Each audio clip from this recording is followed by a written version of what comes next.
começando mais um Highlights, hoje para falar sobre o IPV, Índice de Performance do Varejo, índice que é feito pela High Partners em parceria com a SBVC, que é a Sociedade Brasileira de Varejo e Consumo, traz dados de fluxo, vendas e reputação. Os dados são da FX Data Intelligence, da F360 e da Harmo, com chancela da For Intelligence. E eu estou aqui hoje com a Júlia Guise, ela que é analista-chefe desse estudo. Júlia, queria saber então qual foi a sua análise desse mês, né? Como é que foi a performance do varejo? Muito bem-vinda. Obrigada, Flávia. É sempre bom estar de volta aqui no Highlights. Bom, agora em setembro de 21, a gente teve a continuidade daquela desaceleração das taxas de crescimento interanual na visitação de shopping center. E isso se deve ao fortalecimento da comparação, né, da base de comparação, que gradualmente vai se distanciando ali daqueles períodos de restrição, da fase aguda da primeira onda de Covid-19. Mas isso não significa que o fluxo de visitantes nesses shoppings deixou de crescer. Agora, em setembro, os shopping centers receberam 28,6% mais visitantes do que em setembro de 2020, com um crescimento acumulado no ano de 14%. Muito bom, né? E aproveitando, bom, shopping foi super bom e eu acho que a gente tem um pouco até do que você coloca no e-book, né, no nosso estudo maior. Eu acho que shopping foi uma escolha agora do consumidor de ter um lugar talvez mais seguro, um pouco diferente do que foi lá atrás. E as lojas físicas, como é que foi esse comportamento? Conta pra gente. O quadro para lojas físicas ele é um pouquinho diferente, com o segundo mês consecutivo, né, de redução no movimento presencial nesses estabelecimentos, quando a gente olha para o comparativo interanual, e inclusive de contração do fluxo de visitação acumulado até setembro aqui de 2021. A contração foi de 20% frente ao mesmo mês de 2020, e ela foi puxada pela redução de pessoas em lojas de rua, enquanto a visitação em lojas de shopping centers, ela se manteve estável em relação a setembro de 2020. Apenas ali na região Nordeste, a gente observou uma redução concomitante agora em setembro, nos dois tipos de loja nesses últimos meses. E o momento distinto desses dois estabelecimentos, né, de loja de rua e de loja de shopping, como você estava falando, ele não é, de certa forma, uma surpresa, né? A gente sabe que o maior controle da pandemia, principalmente pelo avanço da vacinação, ele pode deslocar consumidores para esses grandes centros comerciais, que antes eram percebidos como inseguros, por ter uma capacidade maior. E esses estabelecimentos, né, grandes centros comerciais, eles não são somente pontos focais de venda, mas também os visitantes procuram esses estabelecimentos para os seus momentos de lazer. É um diferencial importante. E aí a gente tem o índice de reputação, né? Você acha que esse índice ele corrobora com esse comportamento? De certa forma, sim, porque a experiência do consumidor, a gente já vem falando aqui, ela foi muito transformada nos shopping centers em 2020 do que ela é hoje, com os protocolos de, de combate à Covid, né? E o que a gente vê no nosso índice de reputação é que ele gradualmente, mês a mês, ele continua subindo. Então, agora em setembro, a gente chegou num patamar de 9,19 pontos, e no ano passado, nesse mesmo mês, a gente tinha 9,07 pontos. Então, a gente tem aí um pequeno avanço do nosso índice de reputação. Sim, que é muito bom, né? Em relação às vendas, porque eu acho que todo mundo gosta de saber, né? A gente traz tanto quantidade de vendas quanto faturamento. Então, como é que foi essa performance? Os indicadores de venda, né, de faturamento nominal e de quantidade de boletos gerados, eles tiveram crescimento na comparação interanual nos dois tipos de loja, então em lojas de shopping, em lojas de rua e também em todas as regiões do país. Então eles contam uma história um pouquinho mais otimista em relação ao varejo. E, bom, a gente teve dois eventos bastante importantes nesse mês, que foi a Semana do Consumidor e o dia, na verdade, a Semana do Brasil, né? E o Dia do Consumidor, que foi dia 15 de setembro.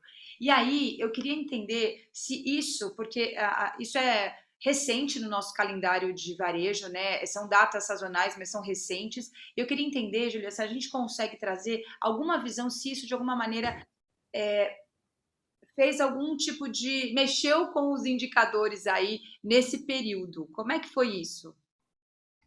Bom, esses 2 dias Na verdade, esses dois períodos, né, a Semana do Brasil e o Dia do Consumidor, são apostas para engajar os clientes através de ofertas e promoções no varejo. Mas como a Semana do Brasil e o Dia da Independência, que é um feriado muito importante aqui no Brasil, eles se sobrepõem, não é tão simples a gente separar os efeitos da mudança de comportamento do consumidor devido a um feriado, provavelmente afeta, por exemplo, o fluxo de visitação em shopping centers, uma vez que shopping centers são aquele espaço de lazer que a gente tinha comentado. Então, separar esses efeitos daqueles provocados pela organização dos varejistas em torno de uma semana de oferta. O que a gente observa no IPV é que nos últimos 2 anos, em 2020 e 2021, no início da Semana do Brasil, que também corresponde, em parte, com o feriado da Independência, houve um incremento na performance de vendas, tanto no faturamento nominal quanto no volume de boletos gerados. Mas logo após o feriado do 7 de setembro, até o final da Semana do Brasil, que é ali no dia 13, esse movimento ascendente dos indicadores, ele é revertido e a gente chega num platô de menor magnitude dos nossos indicadores. Então, a princípio, o melhor desempenho da semana, o melhor desempenho durante a Semana do Brasil, ele é concomitante ao feriado. Tá, entendi. Muito bem. E a gente, acho que para encerrar aqui o nosso bate-papo, até para quem quiser saber mais depois também poder olhar o nosso reporte completo, eu queria que você falasse sobre a PMC, porque a gente teve uma boa surpresa, né, assim, nesse mês. Na verdade, a gente tem um delay um pouquinho, né, a gente solta o resultado mais recente, a PMC sempre com um mês atrás, mas comenta pra gente, né, por que foi tão bom esse resultado e por que na verdade foi diferente do que a gente esperava? Na verdade, a surpresa ela foi negativa. A gente estava vendo que o mercado estava com uma expectativa de uma alta. Não era uma alta muito expressiva, mas era uma alta.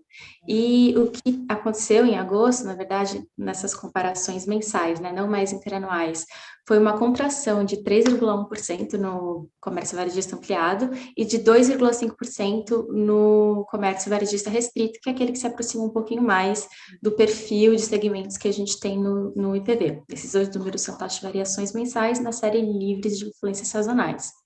Então, ele foi uma surpresa negativa. Na margem, ou seja, nesse último mês, o resultado do volume de vendas, ele é influenciado pela pressão inflacionária, que vem limitando o consumo de bens duráveis, combustíveis, que foram categorias bem afetadas pela aceleração do preço de petróleo e gargalos na produção industrial, que são remanescentes da desorganização das cadeias globais de produção. E a reabertura da atividade econômica, de certa forma, cria uma rivalidade, na verdade, entre o consumo de bens e o consumo de serviços. A gente acredita que, conforme a economia for reabrindo, o consumo de serviços ele deve crescer e deve tirar um pouco do espaço do consumo de bens. Então, esse mecanismo também está operando na margem. E vale destacar, por último, que essa divulgação de agosto foi acompanhada de uma revisão do número de julho. Então, o número de julho passou de um avanço de 1,2 para um avanço maior de 2,7, e essas revisões têm sido constantes na PMC. Essa instabilidade do método de ajuste sazonal, que é um método estatístico, prejudica um pouquinho a interpretação do indicador como um sinalizador de tendência. Porque acho que com essas amostras também um pouco prejudicadas, a gente acaba sempre tendo que revisar. Isso acontece também nos nossos índices, porque eu acho que a gente também tem alguns dados remanescentes que a gente consegue, conforme vai passando, ajustá-los, né? Júlia, eu quero te agradecer. É tão bom quando você explica para nós, acho que fica de uma maneira fluida, mais compreendida, né, aqui para nós. E eu quero te agradecer e te esperar no próximo Highlights no mês que vem para a gente falar. Se Deus quiser, com boas notícias, a gente tem Dia das Crianças agora, né, no mês de outubro, então vamos ver o que a gente vai trazer para o próximo mês. E você que ficou aqui com a gente, assistiu o Highlights, fique ligado, a gente tem muitos conteúdos para falar do varejo do Brasil e do mundo, e eu te espero no próximo Highlights. Até lá!